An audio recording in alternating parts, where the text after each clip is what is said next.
ये देसी मुर्गे, उनका जिम, क्या ये बाकी जेलर्स के लिए भी है जिम? क्या बाकी जेलर्स के लिए भी ऐसे खाने बनते हैं?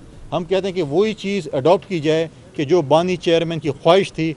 अमेरिका के जलसे में खड़े होकर उन्होंने कहा था कि जेल का ये मैनुअल होना चाहिए, तो मैं समझता हूँ कि वही मैनुअल बानी चेयरमैन के लिए होना चाहिए जो उनकी ख्वाहिशात थी, तो उससे सब कुछ पूरा होगा। पहला असर तो ये हुआ कि सुप्रीम कोर्ट बार का इलेक्शन हार गए। इंशाल्लाह इसी तरीके से बाकी असरात भी आपके सामने आएंगे। और अगर इस रिहाई का हम तो मनी ट्रेल कहते हैं, इसका ट्रेल देखा जाए तो सारी दाली काली होगी और इसके असरात जो हैं वो इंशाल्लाह आपको बहुत जल्द नज़र आएंगे। मैं समझता हूँ कि सिर्फ इसका जो पहला नतीजा यही है कि शायद PTI जो है वो खैबर पख्तूनख्वा तक ही जलसे जुलूस करते रहे। पुरअमन जुलूस, पुरअमन जलसा करना आपका जमहूरी हक है। आप पेशावर में किसके लिए जलसा करेंगे, किसके खिलाफ एहतजाज करेंगे? अगर बानी चेयरमैन ने अदालतों से निकलना है तो उनको अदालतों ने, आपका ख़ुद चेयरमैन कह रहा है कि हमें बुशरा बीबी को और उनकी इमरान की बहनों को अदालत ने रिलीफ दिया, तो आपको अदालत ही रिलीफ देगी। आज अगर आप रो रहे हैं, मैंने कल स्टेटमेंट देखी है कि वो कह रहे हैं कि बानी चेयरमैन के साथ अच्छी ट्रीटमेंट जेल में नहीं हो रही है। मैं कहता हूँ कि बिल्कुल वही ट्रीटमेंट हो जो बानी चेयरमैन ने अमेरिका में खड़े होकर एक जलसे आम से खिताब किया था, और उनको बार बार वो वीडियो दिखाएं जिसमें वो कह रहे थे कि दवाइयों के लिए फ्रिज भी जेलर के कमरे में हो, TV भी नहीं होनी चाहिए, 7 स्टार होटल भी नहीं हो चाहिए, मुर्गन ग़िज़ा भी घर से नहीं आने चाहिए, जेल में पकने चाहिए। हम कहते हैं जो भी जेल मैनुअल है उसके मुताबिक हो। ये देसी मुर्गे, उनका जिम, क्या ये बाकी जेलर्स के लिए भी है जिम? क्या बाकी जेलर्स के लिए भी ऐसे खाने बनते हैं? हम कहते हैं कि वही चीज़ अडॉप्ट की जाए कि जो बानी चेयरमैन की ख्वाहिश थी। अमेरिका के जलसे में खड़े होकर उन्होंने कहा था कि जेल का ये मैनुअल होना चाहिए, तो मैं समझता हूँ कि वही मैनुअल बानी चेयरमैन के लिए होना चाहिए जो उनकी ख्वाहिशात थी, तो उससे सब कुछ पूरा होगा।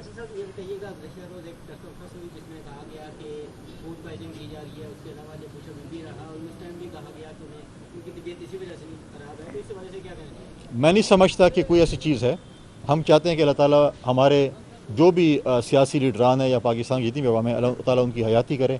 हम उनकी सियासी मौत चाहते हैं, हम उनकी तिब्बी मौत नहीं चाहते हैं। और दूसरी बात यह है कि ये चीज़ें पहले भी उन्होंने कहा था, डॉक्टरों ने चेकअप किया, सब जो है उनकी जो है टेस्ट ठीक थे, लिहाजा ये एक लेम एक्सक्यूज़ ढूंढी जा रही है। इंशाअल्लाह ताला ऐसा कोई शिकायत नहीं होगा और जो उनके करतूत हैं उनकी सज़ा वो भुगतेंगे। अच्छा फैसल भाई, रहेगा कि जब से वज़ीर आला, ये तो तीसरा टेन्योर है PTI का, और वज़ीर आला जब से बने वो में ज़्यादा इस्लामाबाद ही नज़र आते हैं कि इतने कम जो मसाइल हैं वहाँ के, आप क्या समझते हैं कि उन मसाइल की वजह से आपने सिर्फ एक जरिए में उनके साथ आप बैठे, वो भी शायद उनकी मजबूरी थी कि आपको बुलाया गया, तो क्या समझते हैं कि कभी उन्होंने संजीदा तौर पर आपसे रब्ता किया कि एज ए इसको खैबर पख्तूनख्वा के जो मसाइल हैं या आवाम के मसाइल हैं उनको हल किया जाए? देखें, एक दफ़ा ही रब्ता हुआ था जरिए के हवाले से, और वो हमारे खैबर पख्तूनख्वा का सबसे बड़ा इशू था।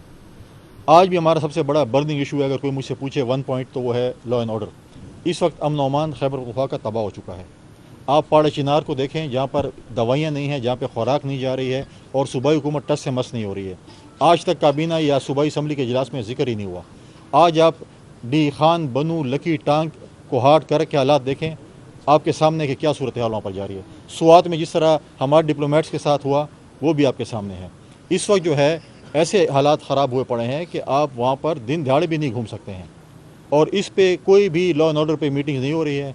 सिर्फ आपस में लड़ाई झगड़े सूबाई हुकूमत कर रही है। हम कहते हैं कि आएँ, अमन के लिए हम हर किसी के पास जाने को तैयार हैं। इस वक्त अमन अमान की सूरत हाल इतनी ख़राब हो चुकी है कि मैं इस प्लेटफॉर्म से वज़ीर-ए-आज़म साहब से भी अपील करता हूँ कि जितना हमारी सूबाई हुकूमत का हक बनता है, उनका ज़्यादा हक बनता है 18 तरमीम के बाद, आपका भी हक बनता है कि हमारे सूबे के हालात ख़राब हो रहे हैं, इस पर एक्शन लिया जाए।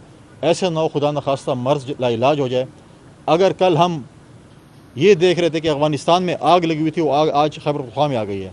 अगर वो आग खुदा न खास्ता खैबर पख्तूनख्वा से फैली तो फिर वो पंजाब में भी जाएगी। फिर उस वक्त हम बैठेंगे और APC भी करेंगे और सब इकट्ठे बैठेंगे। आज भी वक्त है खैबर पख्तूनख्वा के अमन व अमान को ठीक करने का।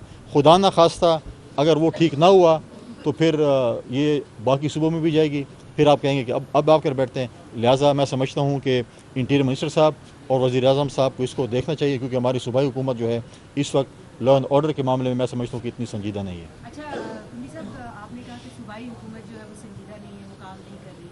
आप मुस्तकिल अपने इंटरव्यूज़ में अपनी जो टॉक्स हैं उनके अंदर ये जिक्र भी कर रहे हैं और आपको भी दावत दे रहे हैं कि वो इसके ऊपर कुछ होश के नाखुन लें, तो क्या आपसे किसी ने राब्ता किया? अभी तक कोई पेशरफ भी दिखाई दी है पिछले कई हफ्तों से? हम यही सुन रहे हैं। मैंने एक दो मुलाकातें वज़ीर-ए-आज़म साहब से भी की, आपके ज़रिए भी कहा है, लेकिन आज मैं पाकिस्तान की तारीख़ में रिटन एक लेटर लिखने के लिए जा रहा हूँ। एक दो दिन में मैं वज़ीर-ए-आज़म साहब को रिटन लिख रहा हूँ ताकि वो पाकिस्तान की तारीख़ का हिस्सा बने, आपकी तारीख़ का हिस्सा बने, कि मैं कम से कम अपने सूबे के हालात उनको बता दूँ कि मेरे सूबे के ये सूरत हाल है, ताकि कल ये पता हो कि प्रेस टॉक शायद कोई ना देख रहा हो या कोई हो, लेकिन ऑफिशियल डॉक्यूमेंटेशन आपके साथ भी शेयर होगी। और मैं लेटर लिखूंगा अपने सूबे के हालात के मुतल्लिक, हमारे सूबे में इस वक्त क्या सिचुएशन है, ताकि उनके रिकॉर्ड में पड़ा हो, और इसके ऊपर मैं समझता हूँ कि संजीदा एक्शन लिया जाए। लॉ एंड ऑर्डर सिचुएशन बहुत ज़्यादा ख़राब है खैबर पख्तूनख्वा की, और अगर एक्शन नहीं लिया गया तो खुदा न खास्ता जो है हालात जो हैं वो आप हमारे कंट्रोल से बहुत आगे निकल जाएंगे। साहब, जो दाल आपको काली नज़र आ रही है अभी आजकल, और जिसका हिस्सा जो है वो बिलावल भुट्टो सरकारी भी थे, जो सारी जो डीलिंग्स हो रही थी उस वक्त, तो आपको नहीं लगता कि इसमें पीपल्स पार्टी और इसमें जो है वो मौलाना का जो किरदार है वो भी होगा, कि अगर आप किसी डील की बात कर रहे हैं, कोई दाल काली आपको सब नज़र आ रही है? दाल सारी काली है, कोई थोड़ी काली नहीं है। लेकिन वो देखें, वो तो बिलावल साहब ने देखें, एक हमने एक ड्राफ्ट किया, उन्होंने एक रोल प्ले किया तमाम पॉलिटिकल स्टेक होल्डर्स को इकट्ठा करने के लिए। उस पर जो ड्राफ्ट था, कल मौलाना साहब ने खुद माना कि 50-55 थे और हम 22 हमारे बीच में, तो उन्होंने खुद ड्राफ्ट किया। कामरान मुर्जा साहब ने, हमारे गौर अली ख़ान साहब ने, और उन्होंने कहा कि ये हमारे ही ड्राफ्ट है। हमने कहा आपका ड्राफ्ट हमें कबूल है। जब ये चीज़ कबूल हो चुकी है, उनका ड्राफ्ट हमने मान लिया है, उसके बाद कहते हैं कि हमने वोट ही नहीं करना, हम ये वोट नहीं कर रहे हैं। तो अगर आपने वोट नहीं किया, आपने सब कुछ लिख लिया, जैसे मैंने पहले जिक्र कर दिया था कि आप अगर राइट को जाएंगे, हमने लेफ़्ट को जाना है, वो ना मानने वाले, मैं ना मानने वाली बात है, उन्होंने ये काम करना है। लिहाजा ये चीज़ है कि कोई भी बिलावल भुट्टो जरदारी साहब या कोई पॉलिटिकल फिगर इस डील का हिस्सा नहीं है।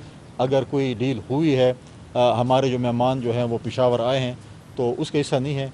वो उनको खुद ही, मैं समझता हूँ कि PTI को मेरे ख्याल में इन ऑर्डर रखने के लिए शायद एक मॉनिटर की ज़रूरत थी, वो शायद मॉनिटर आ गई है। शुक्रिया। आईनी तरमीम के हवाले से ये कहा जा रहा था किसी को कुछ पता नहीं था, अब 27वीं आईनी तरमीम आ रही है, क्या आपको पता है कि 27वीं आईनी तरमीम में क्या चीज़ें हैं? अभी तो ड्राफ्ट नहीं हुआ, 26 आईनी तरमीम ड्राफ्ट हुई है। मौलाना साहब ने भी ड्राफ्ट किया है, PTI ने भी ड्राफ्ट किया, हमने भी किया, PMLN ने भी किया, सब ने ड्राफ्ट करके सामने रखा है। और जब 27वीं भी आएगी, डंगे की चोट पेगी, सबको दिखाएंगे और इंशाल्लाह पास भी करेंगे। शुक्रिया।